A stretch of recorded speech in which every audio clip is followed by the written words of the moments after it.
시작은 완전히 코미디 시작했는데 끝나는 건 아주 시카프 끝났네. 자, 페이지 9페이지 보혈신학 9페이지 보혈에 관한 예수님의 가르침. 요한복음 6장에 맨 밑에서 두 번째 문단 요한복음 6장에 나오죠. 가버나움에 있는 회당에서 그 시작인데, 자, 요한복음 6장에 52절로부터 59절 말씀을 중심으로 잠깐 십자가의 보혈에 대하여 예수님은 뭐라고 말씀하셨는가, 피의 가침이 뭔가, 거기에 대해서 좀 생각해 보려 합니다.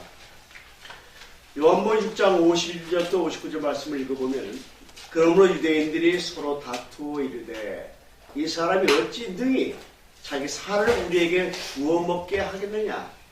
예수께서 이르시되 내가 진실로 진실로 너에게 이르노니 인자의 살을 먹지 아니하고 인자의 피를 마시지 아니하면 너의 속에 생명이 없느니라.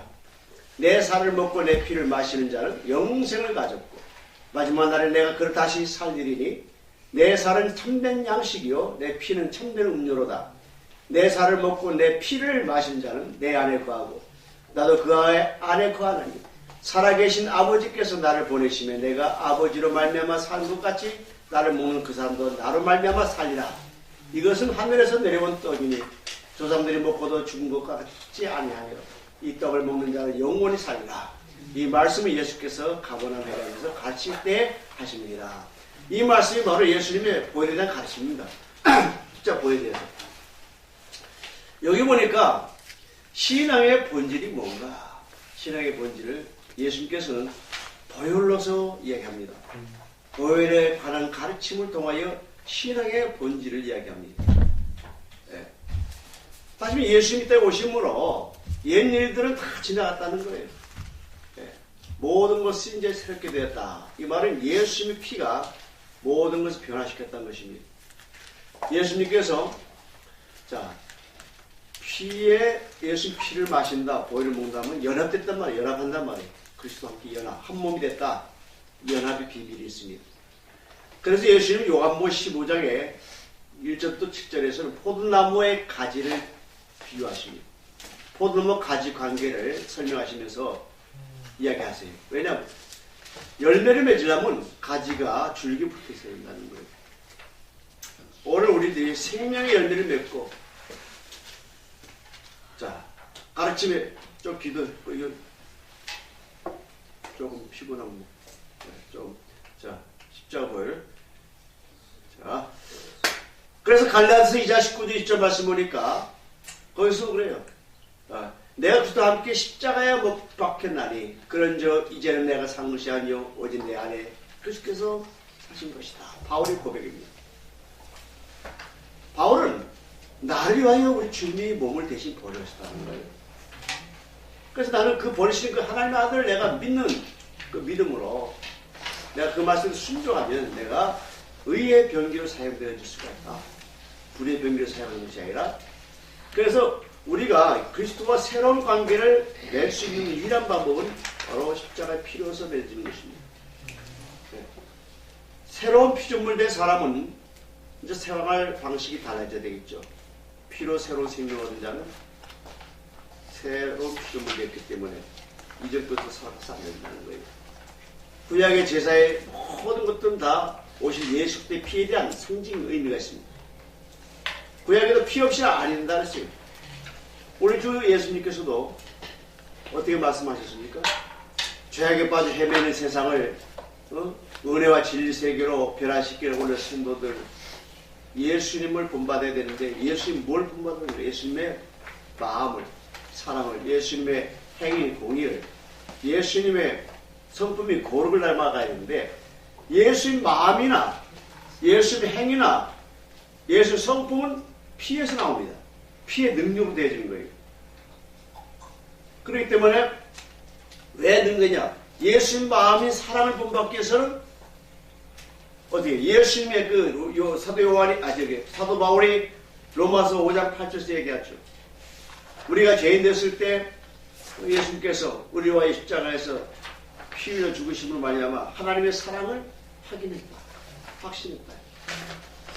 다시 말해 하나님의 사랑이 언제 가장 최고로 나타났는가? 예수님 십자가에서 피를 흘려 죽으실 때. 그러니까 예수님 마음의 사랑을 받기 위해서는 피 없이, 피의 능력 없이 안 된다는 거예요. 또 그 다음에 예수님의 성품인 거룩도 마찬가지. 피가 모든 정결케 하니까, 깨끗게 하니까 거룩 없이는 안 된다는 거예요. 성품 닮아갔어요. 예수 성품. 피 없이는. 그 다음에 또 예수님 행위가 뭡니까? 의로움입니다. 피의 역사 없이는, 피가 죄와 더러움을 씻지 않고는 의로울 수가 없어요. 예. 더러운 불의가 깨끗하게 되질 수 없다는 거예요. 그러니까 이런 거 보더라도 정말 예수의 피가 얼마나 능력 있는가 알 수가 있어요. 그러니까 사도 요한은, 세례 요한은 그래, 오실 예수 그리스도를 바라보면서 자기 앞으로 요단강을 걸어오신 예수님을 향하여 뭐라 그래? 어린 양이다. 그 어린 양도 어떤 어린 양? 피를 흘려 어린 양이. 보라 세상 죄를 지고 하는 하나님의 어린 양이로다. 피를 흘릴 수밖에. 이런 걸 생각할 때 우리가 피의 이 역사는 굉장히 무궁무진하다. 그렇게 했습니다. 가버나움에 있는 해당에서 예수님은 자신의 몸을 가리켜서 생명의 떡이라 이렇게 말씀합니다. 요한복음 6장 35절에 예수께서 가라사대 내가 곧 생명의 떡이요 내게 오는 자는 결코 줄지 아니할 터이요 나를 믿는 자는 영원히 목마르지 아니하리라 했습니다. 이 떡은 세상의 생명을 위한 내 살이다 이렇게 말합니다. 나는 하늘로서 내려온 산떡이니 사람이 이 떡을 먹으면 영생한다는 거예요. 죽지 않고. 그러니까 나의 죽떡은 곧 세상의 생명을 위한 내 살이로다 이렇게 말씀하십니다. 예수님이 이것을 무려 4번씩 얘기해요. 네. 인자 피를 마시지 않으면 너희 속에 생명이 없다. 왜? 피에 생명이 있기 때문에. 또 내 살을 먹고 내 피를 마시는 자는 영생을 가졌다. 영생 얻는 방법은 예수 피를 먹는 거예요. 마시는 거예요. 내 피를 참된 음료로다. 음료라는 거예요. 음료는 매일 먹어야 되니까. 또 내 피를 마신 자는 내 안에 거하고 나도 그 안에 거하나니. 내 안에 예수님이 계시도록 하는 것은, 내 안에 예수님이 오시도록 하는 것은, 영접하는 것은 피 없이 안 된다는 거예요. 네. 영적인 먹고 마심, 이것은 믿는 자가 자기 속으로 모든 예수 그리스도에 대한 것을 영접하고 받아들이는 것 말이에요. 네. 그래서 살과 피는 꼭 죽어야 되잖아요. 여기서 살과 피라는 의미는 예수의 대수적인 죽음을 상징해 주는 것입니다. 살과 피. 그래서 바로 피를 마신다면 믿음으로 그리스도와 연합되는 걸 말한다. 어디 우리 예수의 피를 마십니까? 이게 믿음으로 마시는 거죠. 믿음으로. 그 믿음이 중요해. 첫 단계가.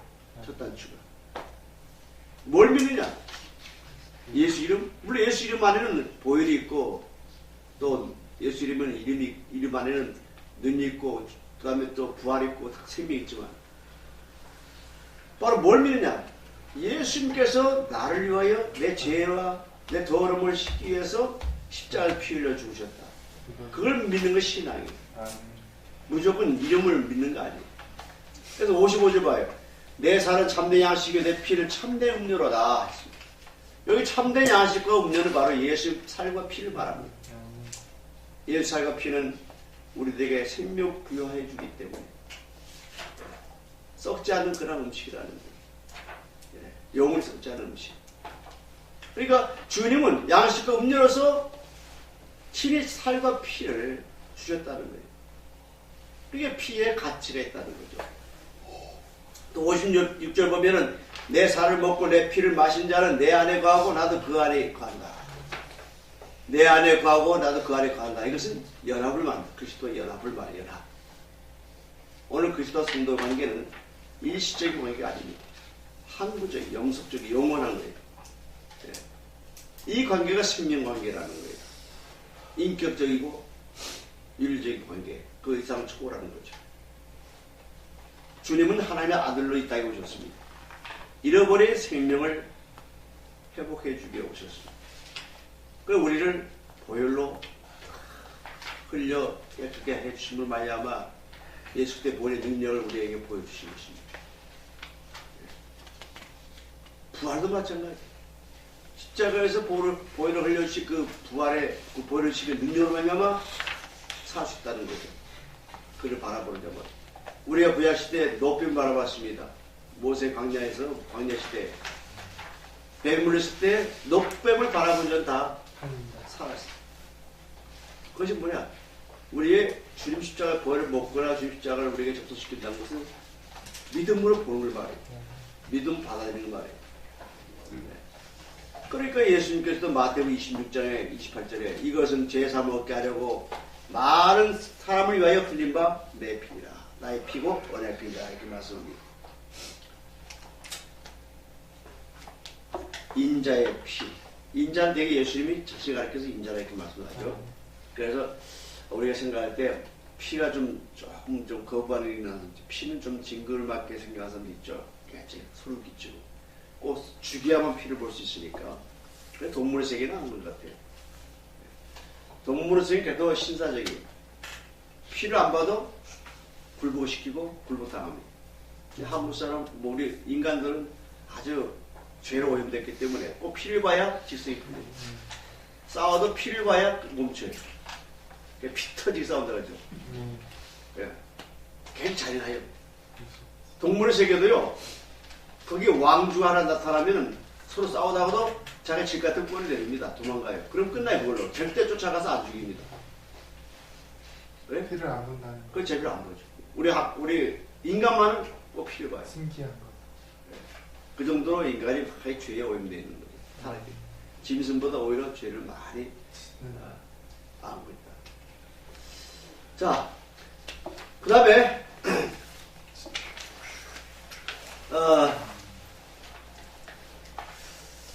구약에서의 제사에 있어서 가장 중요한 핵심은 뭐냐? 죄 용서를 얻게 하는 이 대속의 제물이 필요했습니다. 이 대수제물. 근데 이 모든 짐승의 대수제물의 가장 한 가지 통일점은 뭐냐면 피였습니다. 피. 반드시 피를 뿌려야만 되죠. 피 없이 하나님께서 절대 숙제하지 않습니다. 아니, 피 없이 숙제 받을 길이 없어요. 히브리서 9장 22절 말씀 보니까 히브리서 9장 22절에 율법조차 거의 모든 물건이 피로서 정결케 되나니 피 흘림 없은즉 사함이 없다. 이렇게 말하고 있습니다. 그러나 안타깝게도 짐승의 피로서는 완전하지 못하다는 거예요. 임시방편이에요. 임시방편. 또 단회적입니다. 불완전하고 이걸 완전하고 영구적이고 또 한 번으로 영원히 이르는 그러한 피가 바로 예수님의 보혈이었던 거예요. 그것도 죄 없는 피, 죄가 섞이지 않는 피.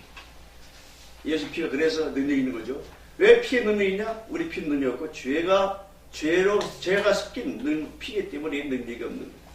죄는 모두 하나님 능력을 빼앗아가거든요. 절대 하나님 능력을 못하게 합니다. 죄란 것은. 하나님과 완전히 원수지가 아니죠. 네. 그러니까 요한에서 1장 5절에 1장 7절에 사도 요한은 그러죠. 저가 빛 가운데 계신 것 같이 우리도 빛 가운데 행하면 우리가 서로 사귐이 있고 그 아들 예수 피가 우리를 모든 죄에서 깨끗하게 하실 것이요. 예수 피가 우리 죄를 깨끗하게 한다는 거예요. 그래서 예수 십자가의 죽으심은 인류의 죄를 용서하신 유일한 근거가 되고 방법이라는 거예요. 히브리서 9장 20절 말씀 보니까 이르되 이는 하나님이 너에게 명하신 언약의 피였습니다. 이 언약의 피는 출애굽기 24장 8절에 나와 있는 그런 말씀인데 그걸 이제 히브리 기자를 인용하는 거예요. 모세가 그 피를 취하여 백성에 뿌려 가로되 이는 여호와께서 이 모든 말씀에 대하여 너희와 세우신 언약의 피니라. 언약의 피. 쌍방간의 약속. 하나님과 이스라엘 백성과 약속 위와 약속입니다.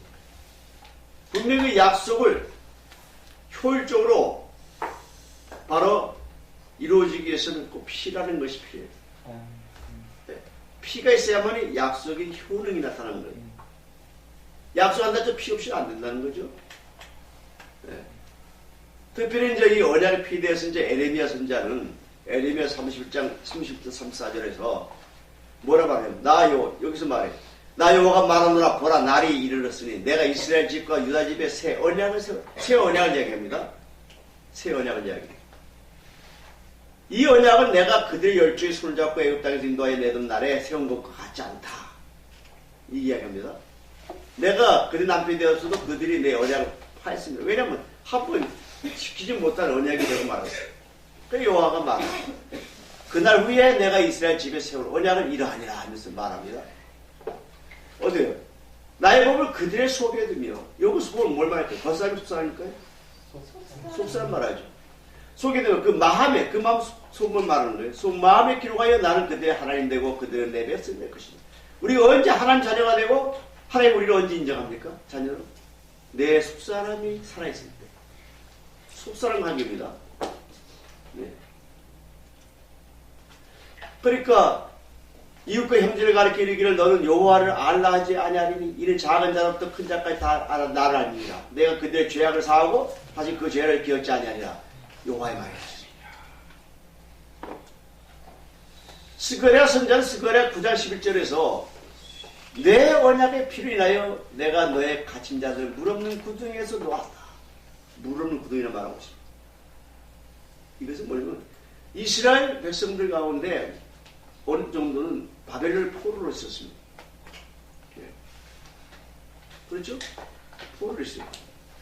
그러니까 이 포로 생활을 이들이 생각할 때 저들 굉장히 희망이 무슨 뭐예요? 해방되는 거예요. 그렇죠? 오늘 죄인이 가장 희망사항이 있다면 바로 죄를 신고하는 거예요. 그게 자유문들인 거죠. 그래서 모세가 그 피를 취하에서 뿌려가지고 여호와께서 이 모든 말씀에 대해 너희와 세우신 언약의 피라 언약의 피를 했을 때 인간의 모든 죄가 다 예수의 십자가에 주신 보배는 피를 통하여 깨끗해짐을 그 상징이 있다는 거예요. 그래서 율법은 뭐냐? 그림자다. 참 현상이 뭐냐? 바로 예수 그리스도다. 예수의 피라는 거죠. 예수 피가 우리를 모든 죄에서 깨끗하게 하실 것이었습니다. 히브리 기자가 구약의 성경 많이 인용하는데 특별히 피에 대해서 제사에 대해서 많이 인용합니다. 피의 제사에 대해서. 그래서 히브리 10장 10절 보면 오직 그리스도는 죄를 위하여 한 영원한 제사를 드리고 한 영원한 한 번으로 하나님 우편에 앉아서 하였습니다. 한 제물로 거룩하게 된 자들 영원히 온전케 하십니다. 예수의 피는 다 완결하라는 거예요. 예수 피. 네. 그래서 예수 그리스도의 자신이 중보자의 동시에 희생물이 되셨다는 거예요. 옛날엔 모든 모세와 모세의 그런 동물 그것이 희생 제사로 드려졌지만 예수님은 친히 예수 자신과 예수의 피가 드려졌다는 거예요. 네. 그것도 몸을 단번에 들이심으로 우리에게 거룩함을 얻게 했다는 것입니다. 특별히 에레미야 선지자가 말한 그날 한해 언약에 대해서는 여기 한 군데밖에 안 나오는데 31절 34절 보게 되면 31장에 나 여호와가 말하노라 보라 날이 이르니 내가 이스라엘 집과 유다 집에 새 언약을 세운다 했어요. 새 언약을. 나 여호와가 말하노라. 이 언약은 어때요? 내가 그들이 열주의 손을 잡고 애굽 땅에서 인도하여 내던 날 내 세운 것과 같지 않다. 이것은 분명히 우리가 새로운 하나의 약속입니다. 구약에서 이 새 언약이 언급되고 있는 것은 바로 오직 이것뿐입니다. 에레미야 31장. 그래서 에레미야 31장 30절부터 34절까지는 에레미야서 중에서 가장 중요한 핵심입니다. 중요한 부분입니다. 심지어 구약 전체에서도 가장 깊은 부분입니다. 의미가 깊은 부분입니다. 이 말씀은 뭐냐면 십자가 사건을 통하여 성취된 예수 그리스도의 피의 언약에 대하여 예언하는 말씀입니다. 이 에레미야 선지자. 예수 그리스도께서 십자가에서 피 흘려 죽으신 말미암아 어때요? 언약이 유효가 된다는 성취됐다는 거예요. 구약의 언약이. 그래서 예수님도 누가복음 22장 1절에 저녁 먹은 후에 잔도 이와 같이 하여 가르사되 이 잔은 내 피로 세우는 새 언약이다. 곧 너희를 위하여 붓는 것이다. 네. 이 잔은 내 피로 세운 새 언약이니 이 일을 어떻게 마실 때마다 나를 기념하라는 거예요. 예. 요한은 하나님께서 우리 인간들에게 하나의 약속하신 말씀을 우리에게 기록하겠습니다. 율법을 기록하겠습니다. 그런데 이제 이것도 성령의 역사로 말미암아 오늘 우리들이 다 지킬 수 있느냐? 못 지키거든요. 그 못 지킬 수밖에 없는 상태는 바로 죄란 말입니다. 이 죄 문제 완벽히 해결해 주신 분이 예수 그리스도예요. 십자가에서 다 이루시기란 예언을 다 성취하셨던 거예요. 그러니까 로마서의 8장 1절 11절 보게 되면 여기에서 사도 바울은 이제 그리스도 예수 안에 있는 자에게는 결코 정죄가 없다는 거예요. 왜? 예수의 피로 말씀하셨기 때문에. 그리스도 예수 안에 있는 생명의 승리법이 어떻게 해요? 죄와 사망의 법을 눌러가지고 해방시켰다는 거예요. 우리의 모든 구속받은 것을. 네. 그러니까 우리 육신의 죄를 깨끗하게 하신 거예요. 그러니까 어떻게 있죠? 육신을 제일 깨끗해서 우리는 이제 육신을 쫓지 않냐고 영을 쫓아가는 삶 살아가죠. 그렇죠? 육신의 모든 죄를 깨끗하게 하셨으니까 이제 우리는 영을 쫓는 거라, 영의 일을 생각하고 영의 일을 쫓는 거라 삶을 살아가야 돼. 왜? 육신 생각은 사망이라 했어요. 영의 생각은 생명과 평안이라 했어요. 네. 육신의 생각은 하나님과 원수가 돼요. 혼적인 생각. 그리고 우리가 혼적인 생각, 혼적인 모든 사역, 혼적인 그런 모든 목회 사역, 주님의 일, 이것은 원수가 된다 했어요. 주님 원수가 된다. 이거는 어때요? 굉장히 해서 안 되겠죠. 이거 하나님과 원수가 되면은 첫째 하나님 뜻에 굴복하지 않습니다. 자기 주장을 내세요. 그래서 육신에 있는 자들 항상 하나님을 기쁘게 할 수가 없어요. 자기가 기쁘죠. 자기 말을 위해서 사죠. 그 마음속에 그리스도의 영이, 하나님의 영이 있느냐? 없습니다. 영이 떠나버렸어요. 여기 따라서 그 영의 자세에 허공, 빈자리라 빈자리. 빈자리니까 자꾸 욕심을 채우려는 거예요. 뭔가 허전하니까 영의 자리가. 그 영의 자리 다른 게 못 들어가니까 오로지 영의 자세니까. 그러니까 겉사람으로 혼적으로 자꾸 채우려고 그래. 그 빈 허전함을 채우기 위해서 탐욕으로, 정욕으로, 물욕으로, 본색으로 다 전부 채우려고. 근데 이것이 아무 채워도 영의 만족이 없으면 다 세우는 거예요. 인생 헛되다는 것은 설령 그 이야기하는 거예요. 영의 자리가 비어있으니까 허전한데 사람 마음은 뭐 그래서 허전해서 뭔가 채우려 하는데 잘 안 되는 거. 영의 자리는 채울 수가 없거든. 성령이 아니고 하나님이고 그리스도 영이 아니면 또 본수 다르죠. 그러니까 자신이 모든 것이 다 헛되다는 거지. 인생살이가. 하지만 영혼은 우리의 만족은 이루 도는 거예요. 하나님부터. 왜? 영혼이 잘 돼야만이 범사할 때도 강건해집니다. 그 영혼이 중요한 거라고. 그러니까 바울은 계속 영이 되냐 했는데 영이 없으면 어쩌고 영이 일을 생각하는 것도 없고 영의 생각은 생명과 평안이 주어지고 육의 생각은 사망이다. 네. 예수님 내 안에 계시면 어떻게 영이 살아 역사한다는 거예요. 왜? 살신 이의 영이 내 안에 계십니다. 예수님 예수님 사망과 죽은 권세로부터 부활시킨 그런 능력이 바로 우리 안에 있으면 죽은 자도 산다. 네. 이런 것을 우리가 생각할 수가 있어요. 그런데 모세하고 이제 우리가 생각할 때 바울의 관계를 가만히 보면은 바울은 굉장히 좀 총명하고 지혜로운 것 같아요. 모세는 좀 이렇게 그 당시 구약시대 지도자로서의 뭐 그런 또 구실 역할을 했지만 굉장히 카리스마가 있죠. 모세가 받았던 돌판 십계명 그건 어떻게 해요? 하나님 쓰시기도 했지만 모세가 다시 또 기록하기도 했지만 그건 돌판이 했지만 예수 그리스도의 말씀 복음은 마음판에 새겨야 된다. 마음판에. 네. 새 언약은 마음에 기록하는 것이다. 새 언약. 이미 에덴약은 돌판에 새긴 거지만 새 언약은 마음에 기록한 것이다. 그때 이 십계명이나 돌판에 기록된 모든 거나 그거는 전부 다 하나의 돌판에 기록한 거지만 우리 마음에 기록한 것이 더 중요하다는 거예요.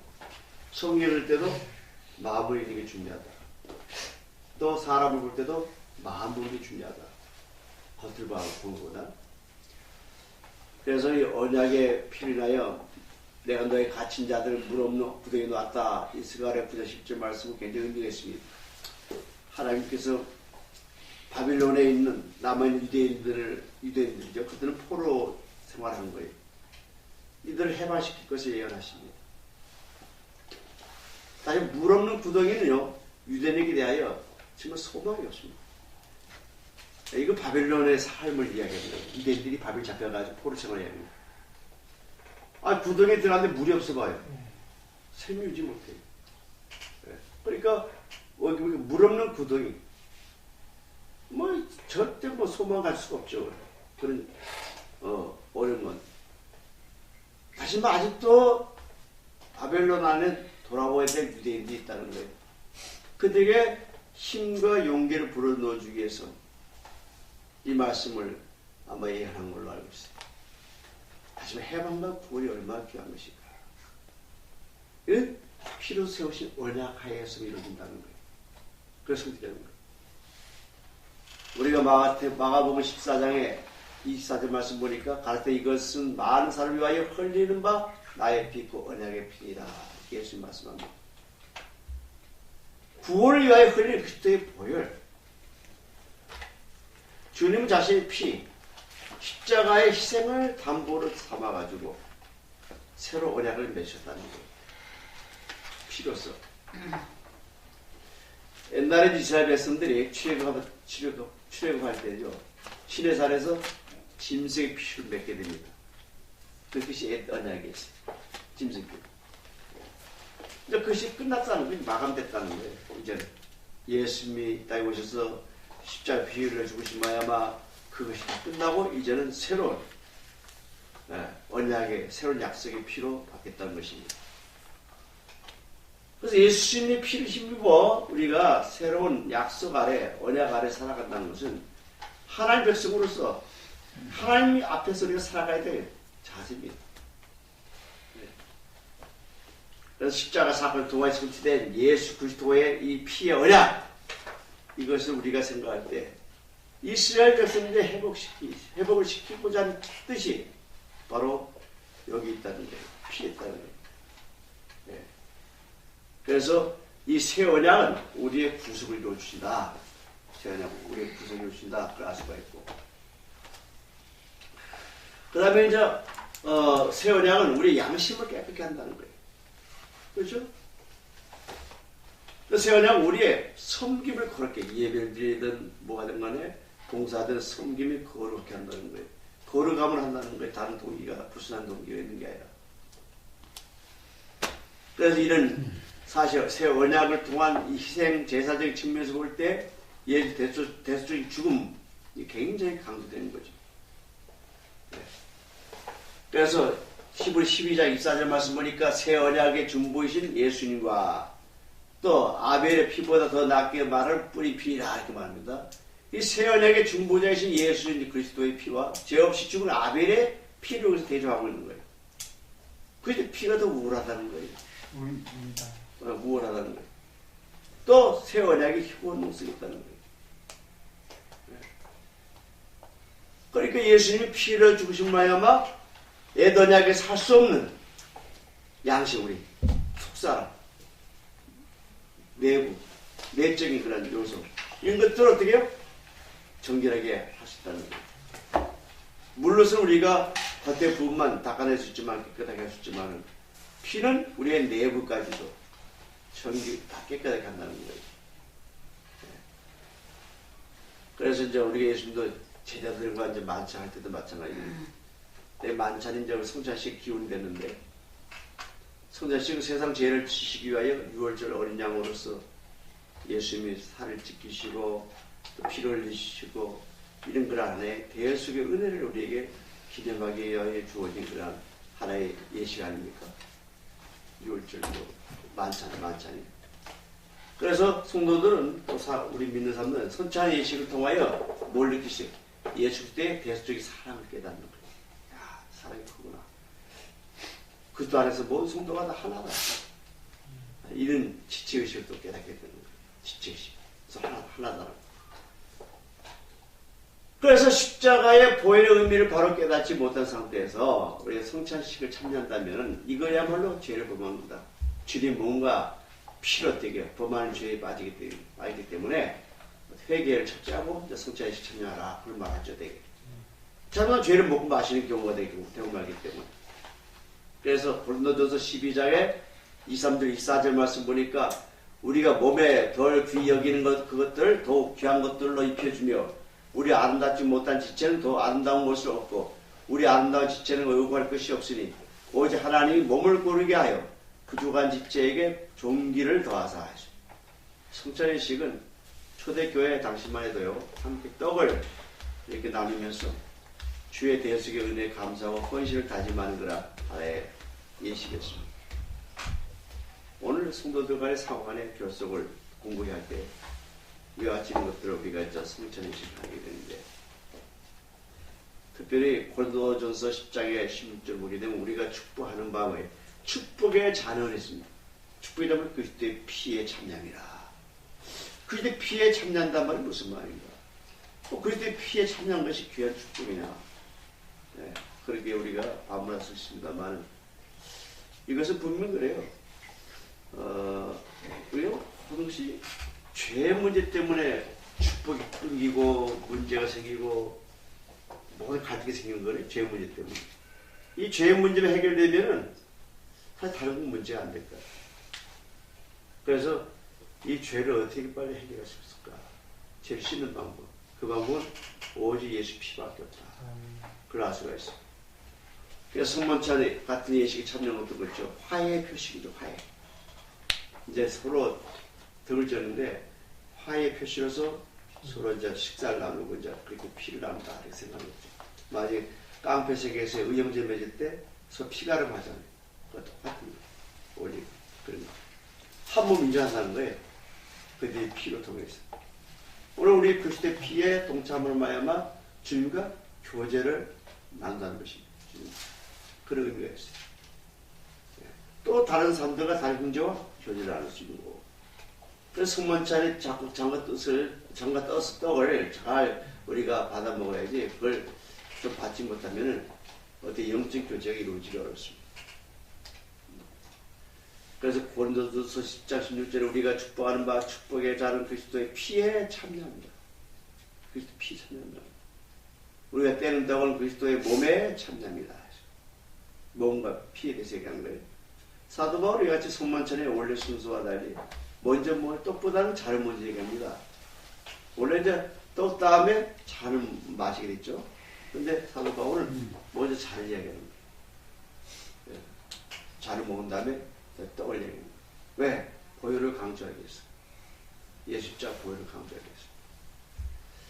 자, 히브리 9장 20절에 피 흘림 없이는 사함이 없다. 11절에 맨 밑에 피 흘림 없이 쓴 적 사함이 없다 말하고 있습니다.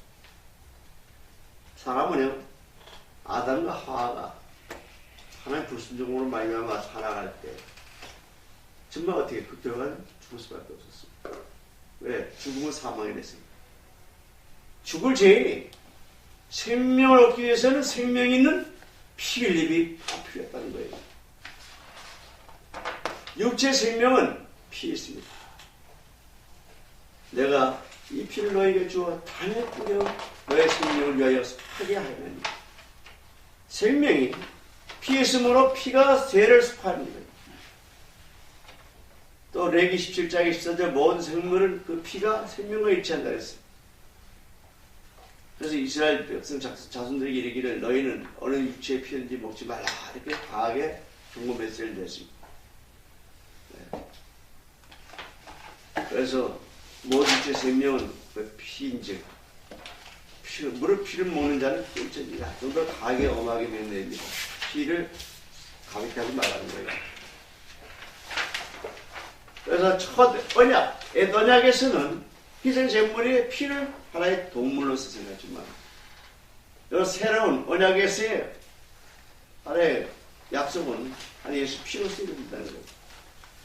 그래서 죄사하는 것은 생명의 피가 없다 이렇게 말하고 있습니다. 그래서 주님께서 자신의 보혈을 흘리심으로 우리를 위해서 새 생명을 취해 놓으신 거 분명합니다. 주님은 자신이 흘리신 보혈을 우리가 마시기를 요구하시고 또 주님이 지니신 생명을 우리에게 함께 나누어 주기를 원하십니다. 예수 피를 마심으로 우리는 주님의 생명을 갖게 됩니다. 분명히 돼요. 그러니까 보혈은 우리를 악에서 해방시키는 척죄하여 흘려진 피라는 거예요. 예. 그뿐만 아닙니다. 죄 형벌의 사망으로부터 우리를 어떻게 해요? 구원해 주신다는 거예요. 예수 피가. 그래서 능력이 있다는 거예요. 믿음으로 우리가 마시는 이 보혈은 예수 지니고 계신 생명과 같다는 거예요. 그 생명을 우리에게 나눠주셨다는 거예요. 주님 흘리신 보혈은 먼저 우리를 위해서 죽은 자인 것이기 때문에 우리에게 아주 주어진 귀한 보혈의 피다. 이렇게 말합니다.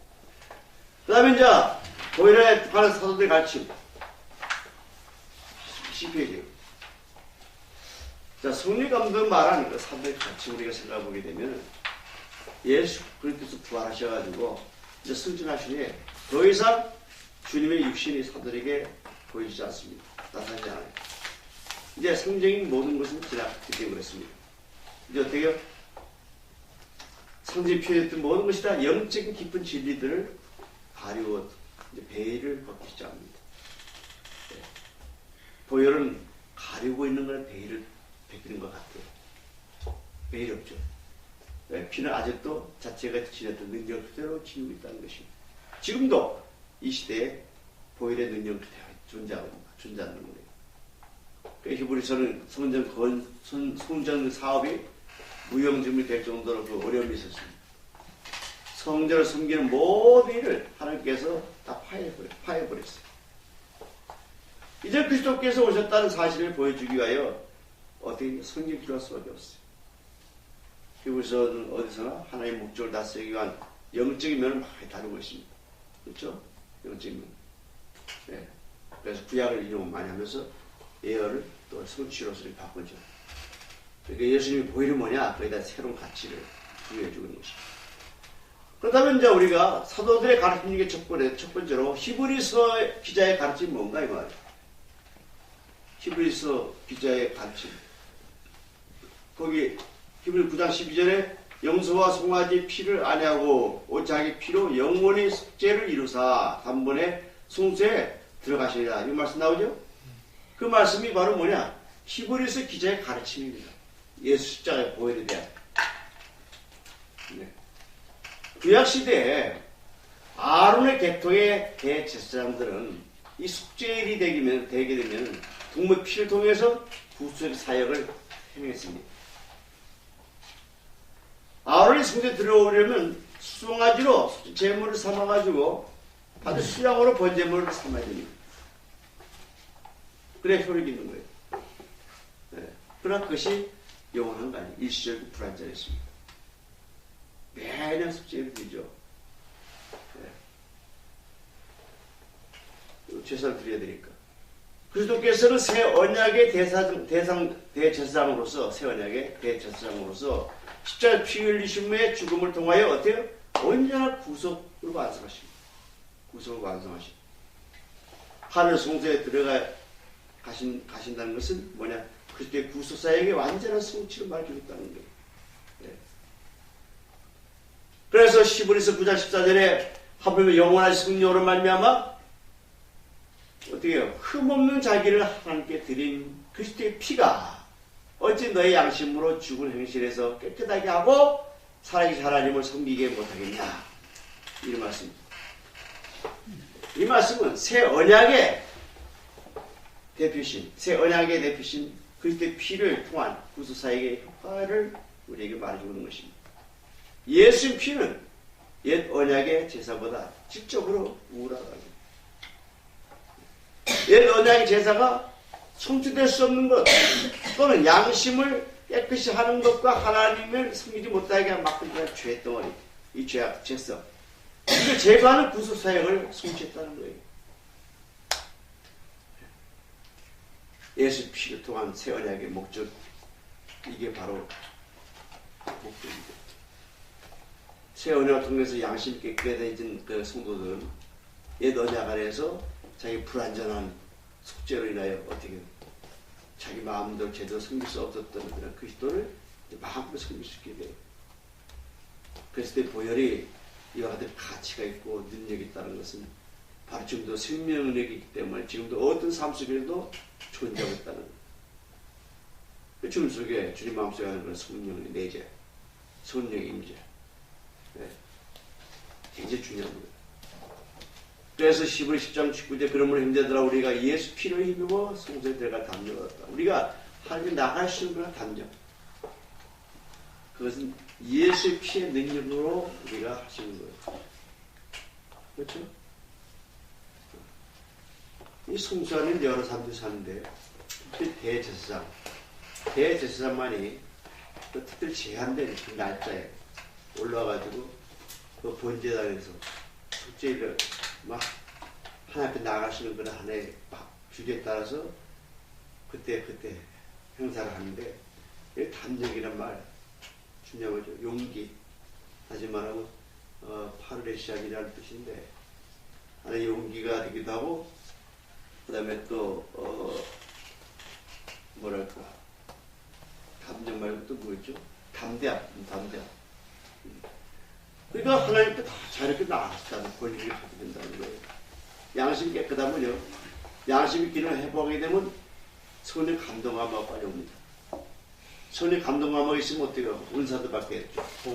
분별의 영분별 은사도 받게 되고 또 예언의 은사도 받게 되고 영분별 근력이 생깁니다. 그럼 우리 그때 피가 어찌 그 양심으로 죽음을 해서 깨끗하게 하고 살아계신 하나님을 섬기지 못하냐? 또 섬김, 봉사하고 예배드리고 이러면서도 예수 피를 힘입어 하라는 거예요. 예수 피를 힘입어서 봉사하고 예수의 피를 힘입어서 예배드려야 된다는 거예요. 왜? 새로운 언약 아래에서는 하나님 백성이 하나님 앞에 나아가시는 거야. 담력을 다 얻게 되는 거예요. 그러한 결정적인 요소를 우리에게 주셨기 때문에 피를 주셨기 때문에 예수 피를. 그래서 우리가 예수 그리스도의 구속의 그러한 행위에 대하여 어떻게 해요? 언급 말할 때마다 어떻게 해요? 그리스도의 완전한 인간성. 예수님이 완전히 완전한 신성이 완전 인간성 가지고 있다는 거. 이거 생각할 때마다 우리가 어떻게 해요? 언약 피를 부정해서는 안 되겠죠. 은혜의 성령을 욕되게 하는 교가 되기 때문에. 그래서 히브리 9장 12절에 염소와 송아지 피로 아니하고 오직 자기 피로 예수 피로 해야 돼요. 예수 피로 영원한 속죄를 이루었다. 한 번에 영원한 속죄를 이루었다는 거예요. 앞으로 현재 죄뿐만 아니라 앞으로 지일죄까지도 다 해결해 주신다는 거예요. 얼마나 감사해요. 하물며 영원하신 성령으로 말미암아 흠없는 자기를 하나님께 드린 그리스도의 피가 어찌 더 양심으로 죽을 행실에서 깨끗하게 하고 살아계신 하나님을 섬기게 못하겠냐. 우리 하나님을 섬기기 있어서는 예수 보혈의 보자기를 쌓아서 섬겨요. 황금도 마찬가지. 황금 드리는 것도 예수의 보자기에 보혈의 보자기 쌓아서 드리는 것이 참 바람직한 황금입니다. 그래서 이제 예수님도 자기의 피로서 백성을 거룩하게 하려고 손밖에 나가서 고난의 점수를 받습니다. 고난을 당하세요. 네. 또 예수님도 우리 모든 훈련받는 사람들이나 영적으로 사모하는 그런 분들을 위해서 어떻게 해요? 영원 언약 피로서 능력 행하실 때 어떤 방법으로 행하십니까? 네. 정말 성령님을 통해서 가르쳐주시고 인도하시고 여주십니다. 내가 지은 죄를 모른다. 성령님 탓이하게 되죠. 성령님 행하신다는 거예요. 네. 그래서 새 언약의 중보자이신 예수, 또 아벨의 피보다 더 낫게 말하는 흘린 피라. 예수 피밖에 없다는 거죠. 오늘 그리스도인들은 우리가 교회에 나와서 예배드립니다. 교회가 안 나면 성막이에요. 교회 이제 강단 있고 밑에 이제 듣는 거나 설교 말씀 듣는 거나 청중들 회중들이 있어요. 회중들 자리는 하나의 뭐냐면 교회 안에는 의자가 있고 그런 데는 성소와 같아요. 근데 강단은 지성소와 같아요. 그 다음에 이제 성전 뜰은 이제 거기서 번제단이 있고 거기까지 다 짐승들 거기서 잡아서 피를 흘리고 제가지고 이제 그런데 예. 강단이라는 것이 굉장히 중요한 층입니다. 강단이라는 것. 이 강단은 잘 사용하면 복이 되지만 강단을 잘 관리 못하면 굉장히 문제가 되고, 왜 강단을 하나님이 옛날에 구약시 때문에 지성소에 강림하셨기 때문에 하나님 직접 강림 임하셨다는 거예요. 이 점에서 그렇게 여겼기 때문에 오늘 교회에 주님이 계시고 하나님 계신다, 하나님 임하신다.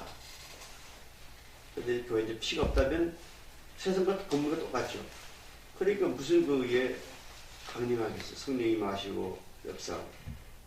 그래서 우리가 구약 시대 그 아벨의 피와 가인의 피가, 가인의 그 건물 그 생각하면은 그러다 그래요. 왜 하나님께서 가인은 농사 지었는데 농사의 초별물 가져서 드리면 되지.